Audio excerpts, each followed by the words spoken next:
Hello and welcome to the channel. ನಾನು Rashmith. Future and option ಸೀರೀಸ್ನ ಈ ವಿಡಿಯೋದಲ್ಲಿ ಬುಲ್ ಕಾಲ್ ಸ್ಪ್ರೆಡ್ ಅಂದರೆ ಏನು ಅನ್ನೋದ್ರ ಬಗ್ಗೆ ತಿಳ್ಕೊಳ್ಳೋಣ. ಸಿಂಪಲ್ಲಾಗಿ ನೇಕೆಡ್ ಕಾಲನ್ನು ಬೈ ಮಾಡೋದಕ್ಕಿಂತ ಇದು ಬೆಟರ್ ಸ್ಟ್ರಾಟಜಿನ ಅನ್ನೋದ್ರ ಬಗ್ಗೆ ತಿಳ್ಕೊಳ್ಳೋಣ. ನೀವೇನಾದರೂ ನಮ್ಮ ಚಾನಲ್ಗೆ ಹೊಸಬರಾಗಿದ್ದರೆ ನಮ್ಮ ಚಾನಲ್ನ ಸಬ್ಸ್ಕ್ರೈಬ್ ಮಾಡ್ಕೊಳ್ಳಿ. ಅದೇ ರೀತಿ ನಮ್ಮನ್ನು ಇನ್ಸ್ಟಾಗ್ರಾಮ್ ಹಾಗೆ ಟೆಲಿಗ್ರಾಮಲ್ಲಿ ಫಾಲೋ ಮಾಡ್ಬೋದು. ಈ ಎಲ್ಲ ಮಾಹಿತಿ ನಿಮಗೆ ಡಿಸ್ಕ್ರಿಪ್ಷನಲ್ಲಿ ಸಿಗುತ್ತೆ. ಸೊ ಮೊದಲನೇದಾಗಿ ಏನಪ್ಪ ಈ ಬುಲ್ ಕಾಲ್ ಸ್ಪ್ರೆಡ್ ಅಂತ ನೋಡೋದಾದರೆ, ನಿಮಗೆ ಹೆಸರು ಹೇಳುತ್ತೆ ಬುಲ್ ಕಾಲ್. ಸೊ ಅಂತ ಹೇಳಿದರೆ ನಾವು ಯಾವಾಗ ಮಾರ್ಕೆಟಲ್ಲಿ ಬುಲ್ಲಿಶ್ ಇರ್ತೀವಿ ಆಗ ಈ ಸ್ಟ್ರಾಟಜಿಯನ್ನು ಇಂಪ್ಲಿಮೆಂಟ್ ಮಾಡ್ಬೋದು. ಇದನ್ನು ನಾವು ಕಾಲ್ ಆಪ್ಷನ್ ಮುಖಾಂತರ ಇಂಪ್ಲಿಮೆಂಟ್ ಮಾಡ್ತೀವಿ. ಸೊ ಅದಕ್ಕೋಸ್ಕರ ನಾವು ಇದನ್ನು ಬುಲ್ ಕಾಲ್ ಸ್ಪ್ರೆಡ್ ಅಂತ ಕರಿತೀವಿ. ಯಾಕೆ ಸ್ಪ್ರೆಡ್ ಅಂತ ಯಾಕೆ ಕರಿತೀವಿ ಅಂತ ಹೇಳಿದರೆ, ಇಲ್ಲಿ ಆಪ್ಷನಲ್ಲಿ ಒಂದಕ್ಕಿಂತ ಹೆಚ್ಚು ಲೆಗ್ ಇರುತ್ತೆ. ಅಂತ ಹೇಳಿದರೆ ಸಿಂಪಲ್ಲಾಗಿ ಒಂದು ಕಾಲನ್ನು ಮಾತ್ರ ನಾವು ಬೈ ಮಾಡೋದಿಲ್ಲ, ಅದಕ್ಕೆ ಇನ್ನೊಂದು ಲೆಗ್ ಕೂಡ ಇರುತ್ತೆ. ಸೊ ಹಾಗಾಗಿ ಅದಕ್ಕೆ ನಾವು ಸ್ಪ್ರೆಡ್ ಅಂತ ಕರಿತೀವಿ. ಸೊ ಈ ಸ್ಟ್ರಾಟಜಿಯಲ್ಲಿ ನಾವು ಏನು ಮಾಡ್ಬೋದು ಅಂತ ಕೇಳಿದರೆ, ನಾವೊಂದು ಕಾಲನ್ನು ಬೈ ಮಾಡ್ತೀವಿ, ಅದೇ ರೀತಿ ಒಂದು ಕಾಲನ್ನು ನಾವಿಲ್ಲಿ ಸೆಲ್ ಮಾಡ್ತೀವಿ. ಸೊ ನಾವು ಕಾಲನ್ನು ಬೈ ಮಾಡ್ತಾ ಇದೀವಿ ಅಂತ ಹೇಳಿದ್ರೆ ಮಾರ್ಕೆಟ್ ಬುಲ್ಲಿಶ್ ಆಗುತ್ತೆ ಅಂತ ಅರ್ಥ. ಅಟ್ ದ ಸೇಮ್ ಟೈಮ್ ಕಾಲನ್ನು ಯಾಕೆ ಸೆಲ್ ಮಾಡ್ತೀವಿ ಅಂತ ಕೇಳಿದರೆ, ಸಿಂಪಲ್ ಆಗಿ ನೇಕೆಡ್ ಕಾಲನ್ನು ಬೈ ಮಾಡೋದ್ರಿಂದ ಏನೊಂದು ಡಿಸ್ಅಡ್ವಾಂಟೇಜ್ ಇದೆ, ಅದನ್ನು ಎಲಿಮಿನೇಟ್ ಮಾಡಲಿಕ್ಕೋಸ್ಕರ ಒಂದು ಅಪ್ಪರ್ ಸೈಡಲ್ಲಿ ಒಂದು ಕಾಲನ್ನು ಇಲ್ಲಿ ನಾವು ಸೆಲ್ ಮಾಡ್ತೀವಿ. ಹಾಗಾಗಿ ನಮ್ಮ ರಿವಾರ್ಡ್ ಮತ್ತು ರಿಸ್ಕ್ ಏನಿರುತ್ತೆ ಇದು ಲಿಮಿಟೆಡ್ ಆಗುತ್ತೆ. ಸಿಂಪಲ್ ಆಗಿ ನಾವು ಒಂದು ಕಾಲನ್ನು ಬೈ ಮಾಡಿದಾಗ ಏನಾಗುತ್ತೆ, ನಮ್ಮ ರಿಸ್ಕ್ ಲಿಮಿಟೆಡ್ ಇರುತ್ತೆ, ಅದೇ ರೀತಿ ರಿವಾರ್ಡ್ ಅನ್ಲಿಮಿಟೆಡ್ ಅಂತ ಹೇಳ್ಬೋದು.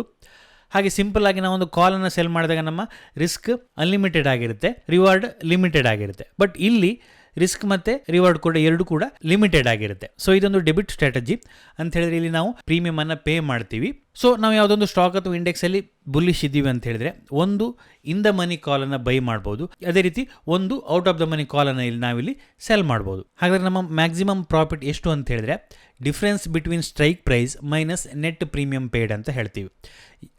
ಡಿಫ್ರೆನ್ಸ್ ಬಿಟ್ವೀನ್ ಯಾವ ಸ್ಟ್ರೈಕ್ ಪ್ರೈಸ್ ಅಂತ ಹೇಳಿದರೆ, ನಾವು ಒಂದು ಬೈ ಮಾಡಿದಂಥ ಸ್ಟ್ರೈಕ್ ಪ್ರೈಸ್ ಅದೇ ರೀತಿ ಸೆಲ್ ಮಾಡಿದಂಥ ಸ್ಟ್ರೈಕ್ ಪ್ರೈಸ್ನ ಮಧ್ಯೆ ಎಷ್ಟು ಡಿಫ್ರೆನ್ಸ್ ಇದೆ ಅದು, ಮತ್ತು ನಾವು ಒಟ್ಟು ಪ್ರೀಮಿಯಮನ್ನು ಎಷ್ಟು ಪೇ ಮಾಡಿದ್ದೀವಿ ಅದನ್ನು ಮೈನಸ್ ಮಾಡಿದರೆ ಇಲ್ಲಿ ನಮ್ಮ ಮ್ಯಾಕ್ಸಿಮಮ್ ಪ್ರಾಫಿಟ್ ಸಿಗುತ್ತೆ. ಅದೇ ರೀತಿ ಮ್ಯಾಕ್ಸಿಮಮ್ ಲಾಸ್ ಎಷ್ಟು ಅಂತ ಕೇಳಿದರೆ, ನಾವು ಎಷ್ಟು ಪ್ರೀಮಿಯಮನ್ನು ಪೇ ಮಾಡಿದ್ದೀವಿ ಅಷ್ಟು ನಮ್ಮ ಮ್ಯಾಕ್ಸಿಮಮ್ ಲಾಸ್ ಆಗುತ್ತೆ. ಸೊ ಬನ್ನಿ ಹಾಗಾದರೆ ಸ್ಟ್ರಾಟಜಿ ಬಿಲ್ಡರ್ ಮುಖಾಂತರ ಈ ಸ್ಟ್ರಾಟಜಿಯನ್ನು ಅರ್ಥ ಮಾಡ್ಕೊಳ್ಳುವಂಥ ಪ್ರಯತ್ನವನ್ನು ಮಾಡೋಣ. ಸೊ ನೀವಿಲ್ಲಿ ನೋಡ್ಬೋದು ನಿಫ್ಟಿಯ ಸ್ಪಾಟ್ ಪ್ರೈಸ್ 14,938 ಇದೆ. ಸೊ ಇದನ್ನು ನೀವು ಇಂಟ್ರಾಡೇಯಲ್ಲಿ ಕೂಡ ಯೂಸ್ ಮಾಡ್ಬೋದು. ಸಿಂಪಲ್ ಆಗಿ ನೇಕೆಡ್ ಆಪ್ಷನನ್ನು ಬೈ ಮಾಡೋದರ ಬದಲಾಗಿ ಈ ಸ್ಟ್ರಾಟಜಿನ ನೀವು ಇಂಟ್ರಾಡೇಯಲ್ಲಿ ಕೂಡ ಯೂಸ್ ಮಾಡ್ಬೋದು. ಸೊ ಇದರ ಬೆನಿಫಿಟನ್ನು ನಾನು ನೆಕ್ಸ್ಟ್ ತಿಳಿಸ್ತೀನಿ. ಸೊ ಮೊದಲು ಸ್ಟ್ರಾಟಜಿನ ಅರ್ಥ ಮಾಡ್ಕೊಳ್ಳೋಣ. ಸೊ 14,938 ಇದೆ ನಿಫ್ಟಿ. ಸೊ ನನಗನ್ಸುತ್ತೆ ನಿಫ್ಟಿಯಲ್ಲಿ ಒಂದು ಬುಲ್ಲಿಶ್ ಮೂವ್ಮೆಂಟನ್ನು ಕೊಡ್ಬೋದು ಅಂತ. ಸೊ ಅದಕ್ಕೋಸ್ಕರ ನಾನೇನು ಮಾಡ್ತೀನಿ, ಒಂದು ಇನ್ ದ ಮನಿ ಕಾಲನ್ನು ಬೈ ಮಾಡ್ತೀನಿ. 14,938 ಸ್ಪಾಟ್ ಇದೆ. ಸೊ 14,900ನ ಒಂದು ಇನ್ ದ ಮನಿ ಕಾಲನ್ನು ಬೈ ಮಾಡ್ತೀನಿ, 213 ರುಪೀಸನ್ನು ಪೇ ಮಾಡಿ. ಹಾಗೆ ಅಟ್ ದ ಸೇಮ್ ಟೈಮ್ ಒಂದು ಔಟ್ ಆಫ್ ದ ಮನಿ, ಸ್ವಲ್ಪ ದೂರದ ಔಟ್ ಆಫ್ ದ ಮನಿ ಕಾಲನ್ನು ನಾನಿಲ್ಲಿ ಸೇಲ್ ಮಾಡ್ತೀನಿ. 15,200 ಕಾಲನ್ನು ಇಲ್ಲಿ ನಾನು 79 ರುಪೀಸ್ಗೆ ಸೇಲ್ ಮಾಡ್ತೀನಿ. ಸೊ ಆಗ ಏನಾಗುತ್ತೆ ಅಂತ ನೋಡೋಣ. ಇಲ್ಲಿ ಮ್ಯಾಕ್ಸಿಮಮ್ ಪ್ರಾಫಿಟ್ ಎಷ್ಟು ಅಂತ ಕೇಳಿದರೆ ಈ ಸ್ಟ್ರಾಟಜಿಯಲ್ಲಿ 12,439 ರುಪೀಸ್ ಇದೆ. ಹೇಗೆ ಮ್ಯಾಕ್ಸಿಮಮ್ ಪ್ರಾಫಿಟನ್ನು ಕ್ಯಾಲ್ಕುಲೇಟ್ ಮಾಡೋದು ಅಂತ ಕೇಳಿದರೆ, ಸೊ ನೀವು ಇಲ್ಲಿ ನೋಡ್ಬೋದು ಮ್ಯಾಕ್ಸಿಮಮ್ ಪ್ರಾಫಿಟ್ ಎಷ್ಟು ಅಂತ ಹೇಳಿದರೆ ಡಿಫ್ರೆನ್ಸ್ ಬಿಟ್ವೀನ್ ಸ್ಟ್ರೈಕ್ ಪ್ರೈಸ್ ಹಾಗೆ ನೆಟ್ ಪ್ರೀಮಿಯಂ ಪೇಯ್ಡ್. ಸೊ ಇಲ್ಲಿ ನೆಟ್ ಪ್ರೀಮಿಯಂ ಎಷ್ಟು ಪೇ ಮಾಡಿದ್ದೀವಿ, ನಾವು ಕಾಲ್ ಬೈ ಮಾಡಿದ್ದಕ್ಕೆ ನಾವು ಪೇ ಮಾಡಿರುವಂಥದ್ದು 213. ಹಾಗೆ ಇಲ್ಲಿ ನಾವು 78 ರುಪೀಸ್ ಕಾಲ್ ಸೆಲ್ ಮಾಡಿ ರಿಸೀವ್ ಮಾಡಿದ್ದೀವಿ. ಸೊ ಅದಕ್ಕೋಸ್ಕರ 213 ಮೈನಸ್ 78.85.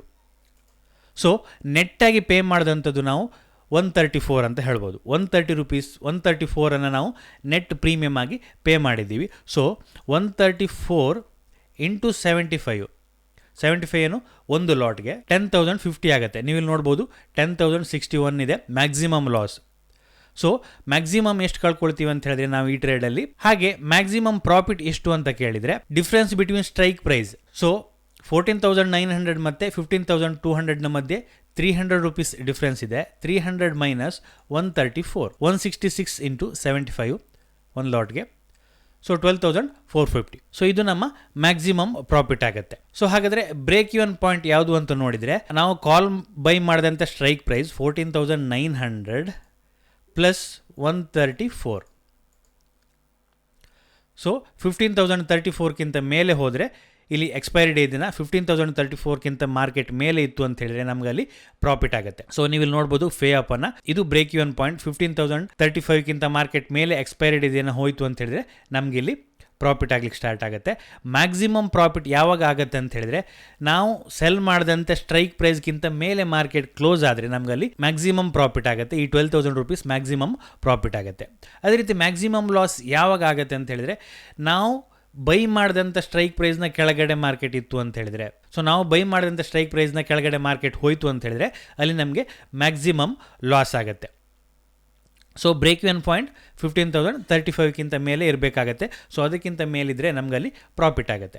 ಈ ಬ್ಲೂ ಲೈನ್ ಏನು ನೋಡ್ತಾ ಇದ್ದೀರಿ, ಇದು ಕರೆಂಟ್ ಡೇನ ಪ್ರಾಫಿಟ್ ಆ್ಯಂಡ್ ಲಾಸನ್ನು ತೋರಿಸುವಂಥದ್ದು. ಫಾರ್ ಎಕ್ಸಾಂಪಲ್, ನೀವು ಇದನ್ನು ಇಂಟ್ರಾಡೇಗೂ ಯೂಸ್ ಮಾಡ್ಕೊಳ್ಬೋದು. ನಿಮಗೆ ಮಾರ್ಕೆಟ್ ಬುಲ್ಲಿಶ್ ಇದೆ ಅಂತಿದ್ರೆ ಇಂಟ್ರಾಡೇಯಲ್ಲಿ, ಸೊ ನೀವು ಈ ರೀತಿ ಒಂದು ಇನ್ ದ ಮನಿ ಕಾಲನ್ನು ಬೈ ಮಾಡಿ ಅದೇ ರೀತಿ ಒಂದು ಔಟ್ ಆಫ್ ದ ಮನಿ ಕಾಲನ್ನು ಸಹ ಸೆಲ್ ಮಾಡ್ಕೊಳ್ಬೋದು. ಆಗ ನೀವು ಈ ಬ್ಲೂ ಲೈನನ್ನು ಟ್ರ್ಯಾಕ್ ಮಾಡಿದರೆ ಈ ಬ್ಲೂ ಲೈನ್ ನಿಮಗೆ ಪ್ರಾಫಿಟ್ ಆ್ಯಂಡ್ ಲಾಸ್ ತೋರಿಸ್ತಾ ಇರುತ್ತೆ. ಈ ಪೇ ಆಫ್ ಚಾರ್ಟ್ ಏನಿದೆ, ಗ್ರೀನ್ ಮತ್ತು ರೆಡ್ ಪಾರ್ಟ್ ಏನು ನೋಡ್ತಾ ಇದ್ದೀರಿ, ಇದು ಈ ಪೇ ಆಫ್ ಇರುವಂಥದ್ದು ಎಕ್ಸ್ಪೈರಿ ಡೇಗೆ. ಎಕ್ಸ್ಪೈರಿ ಡೇ ಅಲ್ಲದಿದ್ದರೆ ನೀವು ಈ ಬ್ಲೂ ಲೈನನ್ನು ಟ್ರ್ಯಾಕ್ ಮಾಡಿದರೆ ಅದು ಕರೆಂಟ್ ಡೇನ ನೀವು ಇಂಟ್ರಾಡೇಯಲ್ಲಿ ಆಗದಂಥ ಪ್ರಾಫಿಟನ್ನು ತೋರಿಸ್ತಾ ಹೋಗುತ್ತೆ. ಸೊ ನೇಕೆಡ್ ಆಗಿ ಬೈ ಮಾಡೋದಕ್ಕಿಂತ ಈ ಸ್ಟ್ರಾಟಜಿ ಬೆಟರ್ ಯಾಕೆ ಅನ್ನೋದನ್ನು ನೋಡೋದಾದರೆ, ಸೊ ನೀವು ಆಪ್ಷನ್ ಗ್ರೀಕ್ಸನ್ನು ಚೆಕ್ ಮಾಡಿದರೆ ನಿಮಗೆ ಇಲ್ಲಿ ಗೊತ್ತಾಗುತ್ತೆ. ಸೊ ನೀವು ಇಲ್ಲಿ ನೋಡ್ಬೋದು, ನೀವು ಸಿಂಪಲ್ ಆಗಿ ಮಾರ್ಕೆಟ್ ಬುಲ್ಲಿಶ್ ಇತ್ತು ಅಂತ ಹೇಳಿದ್ರೆ ಒಂದು ಇನ್ ದ ಮನಿ ಕಾಲನ್ನು ಬೈ ಮಾಡಿದ್ರೆ ಏನಾಗುತ್ತೆ, ಇಲ್ಲಿ ಡೆಲ್ಟಾ ನೋಡ್ಬೋದು, ನಿಮಗೆ 0.5 ಡೆಲ್ಟಾ ಇದೆ. ಸೊ ಮಾರ್ಕೆಟಲ್ಲಿ 1 ರೂಪಿ ಮೂವ್ಮೆಂಟ್ ಆದಾಗ ನಿಮ್ಮ ಆಪ್ಷನ್ 0.5 ಮೂವ್ಮೆಂಟ್ ಆಗುತ್ತೆ. ಸೊ ನೆಕ್ಸ್ಟ್ ನೀವು ನೋಡ್ಬೋದು ತೀಟಾ, ಇದು ಆಪ್ಷನ್ ಬೈಯರ್ಗೆ ಬಿಗ್ಗೆಸ್ಟ್ ಡಿಸ್ಅಡ್ವಾಂಟೇಜ್. ನೀವು ಇಲ್ಲಿ ನೋಡ್ಬೋದು ತೀಟಾ -18 ಪಾಯಿಂಟ್ ಇದೆ. ಸೊ ಒಂದು ದಿನ ಕಳೆದ ಹಾಗೆ ನಿಮ್ಮ ಆಪ್ಷನಲ್ಲಿ ಇಷ್ಟು ಡಿಕ್ರೀಸ್ ಆಗುತ್ತೆ ಇನ್ ಕೇಸ್ ಮಾರ್ಕೆಟಲ್ಲಿ ಏನು ಚೇಂಜಸ್ ಆಗದಿದ್ದರೆ.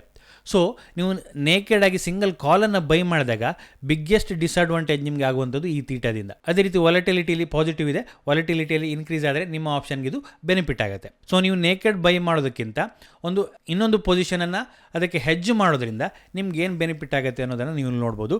ಸೊ ಅಫ್ಕೋರ್ಸ್ ನಿಮ್ಮ ಡೆಲ್ಟಾದಲ್ಲಿ ಕಡಿಮೆ ಆಯಿತು, ಮಾರ್ಕೆಟಲ್ಲಿ ಅಪ್ಸೈಡ್ ಮೂಮೆಂಟ್ ಆದಾಗ ನೀವು ಸಿಂಗಲ್ ಕಾಲ್ ಬೈ ಮಾಡಿದಷ್ಟು ಮೂಮೆಂಟ್ ನಿಮಗೆ ಇದರಲ್ಲಿ ಸಿಗೋದಿಲ್ಲ. ಯಾಕಂತ ಹೇಳಿದ್ರೆ ನೀವು ಆಲ್ರೆಡಿ ಒಂದು ಕಾಲನ್ನು ಸೆಲ್ ಮಾಡಿರ್ತೀರಿ. ಸೊ ಡೆಲ್ಟಾ ಇಲ್ಲಿ ಕಡಿಮೆ ಆಗುತ್ತೆ.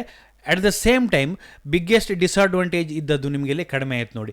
ಸೊ ನೀವು ಒಂದು ಕಾಲನ್ನು ಸೆಲ್ ಮಾಡಿರೋದ್ರಿಂದ ತೀಟ ನಿಮಗೆ ನಿಮ್ಮ ಫೇವರಲ್ಲಿ ಬರುತ್ತೆ. ಸೊ ಆಲ್ಮೋಸ್ಟ್ ನಿಮಗೆ ತೀಟ ನ್ಯೂಟ್ರಲ್ ಆದಾಗೆ ಆಗುತ್ತೆ. -18 ಇದ್ದಂಥ ತೀಟ ನಿಮಗೆ -3ಗೆ ಬರುತ್ತೆ, ತುಂಬಾ ಡಿಕ್ರೀಸ್ ಆಗುತ್ತೆ ತೀಟ. ಅದೇ ರೀತಿ ವಾಲಟಿಲಿಟಿ ಕೂಡ ಆಲ್ಮೋಸ್ಟ್ ನ್ಯೂಟ್ರಲ್ ಆಗುತ್ತೆ. ಸೊ ವಾಲಟಿಲಿಟಿಲಿ ಹೆಚ್ಚು ಕಡಿಮೆ ಆದರೆ ನಿಮ್ಮ ಪೊಸಿಷನ್ಗೇನು ಹೆಚ್ಚೇನು ಪ್ರಾಬ್ಲಮ್ ಆಗೋದಿಲ್ಲ. ಸೊ ನೀವು ನೇಕೆಡ್ ಆಗಿ ಒಂದು ಆಪ್ಷನನ್ನು ಬೈ ಮಾಡಿದಾಗ ಏನಾಗುತ್ತೆ, ಮಾರ್ಕೆಟ್ ಮೂಮೆಂಟನ್ನು ಕೊಟ್ಟಾಗ ನಿಮ್ಮ MTM ಕೂಡ ಅಷ್ಟೇ ಶಾರ್ಪ್ ಆಗಿ ಮೂವ್ ಆಗುತ್ತೆ. ಫಾರ್ ಎಕ್ಸಾಂಪಲ್ 1000 ರೂಪೀಸ್ ಪ್ರಾಫಿಟ್ ಇದ್ದಂಥ ನಿಮ್ಮ option position immediately cost to cost ಬರ್ಬೋದು ಅಥವಾ ಇಮಿಡಿಯೇಟ್ಲಿ ಲಾಸ್ಗೆ ಹೋಗ್ಬೋದು. ಮಾರ್ಕೆಟಲ್ಲಿ ಮೂವ್ಮೆಂಟ್ ಆದಾಗೆ ಆಪ್ಷನ್ ಪ್ರೈಸ್ ಶಾರ್ಪ್ ಆಗಿ ವಾಲಟೈಲ್ ಆಗಿ ಮೂವ್ ಆಗುತ್ತೆ. ನಿಮ್ಗೆ ಗೊತ್ತಿರ್ಬೋದು ನೀವು ಆಪ್ಷನನ್ನು ಬೈ ಮಾಡಿದರೆ. ಬಟ್ ಇಲ್ಲಿ ಏನಾಗುತ್ತೆ, ನಿಮ್ಮ MTM ಏನಿದೆ ಅದು ಸ್ಟೇಬಲ್ ಆಗುತ್ತೆ. ಅಷ್ಟು ಈಸಿಯಾಗಿ ಮಾರ್ಕೆಟ್ ಮೂವ್ಮೆಂಟ್ ಆದಾಗ ನಿಮ್ಮ ಪ್ರಾಫಿಟ್ ಆ್ಯಂಡ್ ಲಾಸ್ ಅಷ್ಟು ಈಸಿಯಾಗಿ ಫ್ಲಕ್ಚುಯೇಟ್ ಆಗಲ್ಲ. ಯಾಕಂತ ಹೇಳಿದ್ರೆ ಒಂದು ಕಾಲನ್ನು ಬೈ ಮಾಡಿರ್ತೀರಿ, ಅದಕ್ಕೆ ಅಗೇನೆಸ್ಟ್ ಆಗಿ ಇನ್ನೊಂದು ಸೆಲ್ ಮಾಡಿರೋದ್ರಿಂದ ಕಾಲ್ ಬೈಯಲ್ಲಾದ ನಷ್ಟವನ್ನು ಕಾಲ್ ಸೆಲ್ ನಿಮಗೆ ತುಂಬಿಕೊಡ್ತಾ ಇರುತ್ತೆ.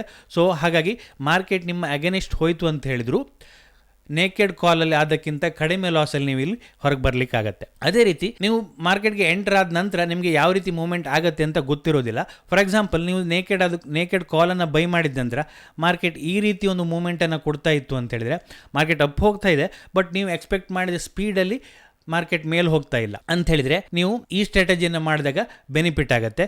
ಸೊ ನೀವು ಸಿಂಪಲ್ ಆಗಿ ನೇಕೆಡ್ ಕಾಲನ್ನು ಬೈ ಮಾಡ್ತೀರಿ ಅಂತ ಹೇಳಿದ್ರೆ ಮಾರ್ಕೆಟ್ ಈ ರೀತಿ ಮೂವ್ಮೆಂಟನ್ನು ಕೊಟ್ಟರೆ ಮಾತ್ರ ನಿಮಗೆ ಒಂದು ಬೆನಿಫಿಟ್ ಆಗುತ್ತೆ. ಶಾರ್ಪ್ ಅಪ್ ಮೂವನ್ನು ಕೊಟ್ಟರೆ ಮಾತ್ರ ನಿಮ್ಗೆ ಅಲ್ಲಿ ಬೆನಿಫಿಟ್ ಆಗುತ್ತೆ. ಇನ್ ಕೇಸ್ ಮಾರ್ಕೆಟ್ ಕನ್ಸಲ್ಟೇಷನ್ ಮಾಡ್ಲಿಕ್ಕೆ ಸ್ಟಾರ್ಟ್ ಆಯಿತು ನೀವು ಬೈ ಮಾಡಿದ ನಂತರ ಅಂತ ಹೇಳಿದ್ರೆ, ನೀವು ನೇಕೆಡ್ ಕಾಲನ್ನು ಬೈ ಮಾಡಿದರೆ ಇನ್ ಕೇಸ್ ನಿಮ್ಮ ಬೈಯಿಂಗ್ ಪಾಯಿಂಟ್ಗಿಂತ ಮೇಲೆ ಇತ್ತು ಅಂದರೂ ಸಹ ಟೈಮ್ ಡಿಕೇನ ಎಫೆಕ್ಟ್ನಿಂದ ನಿಮಗೇನು ಹೆಚ್ಚಿನ ಬೆನಿಫಿಟ್ ಸಿಗೋದಿಲ್ಲ, ಅಥವಾ ನೀವು ಲಾಸನ್ನು ಮಾಡ್ಕೊಳ್ಳುವಂಥ ಚಾನ್ಸಸ್ ಇರುತ್ತೆ ಇನ್ ಕೇಸ್ ಮಾರ್ಕೆಟ್ ಕನ್ಸಲ್ಟೇಷನ್ ಆದರೆ. ಬಟ್ ಇಲ್ಲಿ ಏನಾಗುತ್ತೆ, ನೀವು ಒಂದು ಕಾಲನ್ನು ಸೆಲ್ ಮಾಡಿರೋದ್ರಿಂದ ಇನ್ ಕೇಸ್ ಮಾರ್ಕೆಟ್ ಕನ್ಸಲ್ಟೇಷನ್ ಆದರೆ ಆ ಟೈಮ್ ಡಿಕೇನ ಎಫೆಕ್ಟ್ ನಿಮ್ಗೆ ಎಷ್ಟಾಗಿ ಗೊತ್ತಾಗೋದಿಲ್ಲ. ಯಾಕಂತ ಹೇಳಿದ್ರೆ ನಿಮಗೆ ಕಾಲ್ ಸೆಲ್ಲಿಂಗ್ ಅಂದ ಪ್ರಾಫಿಟ್ ಆಗ್ತಾ ಇರುತ್ತೆ. ಸೊ ಹಾಗಾಗಿ ಸಿಂಪಲ್ ಆಗಿ ನೇಕೆಡ್ ಕಾಲನ್ನು ಬೈ ಮಾಡೋದಕ್ಕಿಂತ ಇದನ್ನು ನೀವು ಇಂಟ್ರಾಡೇಯಲ್ಲಿ ಸಹ ನಿಮಗೆ ಮಾರ್ಕೆಟ್ ಮೇಲೆ ಹೋಗುತ್ತೆ ಅಂತ ಅನಿಸಿದರೆ ಈ ಸ್ಟ್ರಾಟಜಿಯನ್ನು ಇಂಪ್ಲಿಮೆಂಟ್ ಮಾಡ್ಬೋದು. ಯಾವಾಗ ಈ ಸ್ಟ್ರಾಟಜಿ ನಿಮಗೆ ಬೆನಿಫಿಟ್ ಅಥವಾ ಕಡಿಮೆ ಬೆನಿಫಿಟನ್ನು ಕೊಡುತ್ತೆ ಅಂತ ಹೇಳಿದರೆ, ಇನ್ ಕೇಸ್ ಮಾರ್ಕೆಟ್ ಶಾರ್ಪಾಗಿ ಮೂಮೆಂಟನ್ನು ಒನ್ ಸೈಡ್ ಕೊಡ್ತು ಅಂತ ಹೇಳಿದರೆ, ಯಾವುದೇ ರಿಟ್ರೇಸ್ಮೆಂಟನ್ನು ಕೊಡದೆ ಮಾರ್ಕೆಟ್ ಸ್ಟ್ರೈಟ್ ಒನ್ ವೇ ಮೂಮೆಂಟನ್ನು ಕೊಡ್ತು ಅಂತ ಹೇಳಿದರೆ, ಆಗ ಈ ಸ್ಟ್ರಾಟಜಿಯಲ್ಲಿ ನಿಮಗೆ ಬೆನಿಫಿಟ್ ಕಡಿಮೆ ಅಂತ ಹೇಳಿದರೆ ಪ್ರಾಫಿಟ್ ಆಗುತ್ತೆ. ಬಟ್ ಏನಾಗುತ್ತೆ, ನೀವು ಆಗ ಒನ್ ಸೈಡ್ ಮೂಮೆಂಟನ್ನು ಕೊಟ್ಟಾಗ ನೀವು ಸಿಂಪಲ್ ನೇಕೆಡ್ ಕಾಲನ್ನು ಬೈ ಮಾಡಿದಾಗ ಬೆನಿಫಿಟ್ ಜಾಸ್ತಿ. ಬಟ್ ನಿಮಗೆ ಎಂಟ್ರ್ ಆಗುವಾಗ ಮಾರ್ಕೆಟ್ ಯಾವ ರೀತಿ ಮೂಮೆಂಟನ್ನು ಕೊಡುತ್ತೆ ಅಂತ ಗೊತ್ತಿರೋದಿಲ್ಲ. ಒನ್ ಸೈಡ್ ಶಾರ್ಪ್ ಮೂಮೆಂಟ್ ಕೊಡುತ್ತೆ ಅಥವಾ ಒಂದಿಷ್ಟು ರಿಟ್ರೇಸ್ಮೆಂಟನ್ನು ಕೊಟ್ಕೊಂಡು ಮೂಮೆಂಟನ್ನು ಕೊಡುತ್ತೆ ಅಂತ ಗೊತ್ತಿರೋದಿಲ್ಲ. ಸೊ ಅದಕ್ಕೋಸ್ಕರ ನೀವು ಈ ಸ್ಟ್ರಾಟಜಿಯನ್ನು ಯೂಸ್ ಮಾಡಿಕೊಂಡು ನೇಕೆಡ್ ಕಾಲಲ್ಲಿ ಇರುವಂಥ ಡಿಸ್ಅಡ್ವಾಂಟೇಜನ್ನು ಕಡಿಮೆ ಮಾಡ್ಕೊಳ್ಬೋದು. ಅದೇ ರೀತಿ ಸಿಂಪಲ್ ಕಾಲ್ ಬೈ ಮಾಡೋದಕ್ಕಿಂತ ಜಾಸ್ತಿ ಮಾರ್ಜಿನ್ ಇಲ್ಲಿ ಬೇಕಾಗುತ್ತೆ. ಫಾರ್ ಎಕ್ಸಾಂಪಲ್ ನೀವು ಒಂದು ಲಾಟನ್ನು ಟ್ರೇಡ್ ಮಾಡ್ತಾ ಇದ್ದೀರಿ ಅಂತ ಹೇಳಿದ್ರೆ ನಿಫ್ಟಿ ಬ್ಯಾಂಕ್ ನಿಫ್ಟಿ ಮಾಡಬೇಕು ಅಂತ ಹೇಳಿದ್ರೆ ನಿಮಗೆ 25,000 to 30,000 ಮಾರ್ಜಿನ್ ಬೇಕಾಗುತ್ತೆ.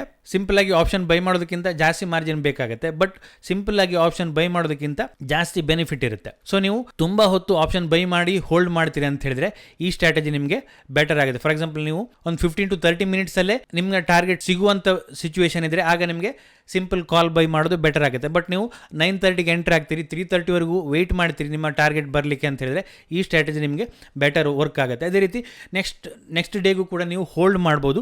ಇಲ್ಲಿ ತೀಟಾದ ಡಿಸ್ಅಡ್ವಾಂಟೇಜ್ ತುಂಬ ಕಡಿಮೆ ಆಗೋದ್ರಿಂದ ನೀವು ಇದನ್ನು ಹೋಲ್ಡ್ ಕೂಡ ಮಾಡ್ಬೋದು. ಸೊ ಸಿಂಪಲ್ ಆಗಿ ನೇಕೆಡ್ ಬೈ ಮಾಡೋದಕ್ಕಿಂತ ಬೆಟರ್ ಈ ಬುಲ್ ಕಾಲ್ ಸ್ಪ್ರೆಡ್ ಅಂತ ಕರಿಬೋದು. ಅದೇ ರೀತಿ ನೀವು ಮಾರ್ಕೆಟ್ ಬೇರಿಶ್ ಇದ್ರೆ ಬೇರ್ ಪುಟ್ ಸ್ಪ್ರೆಡ್ ಅಂತ ಇದೆ.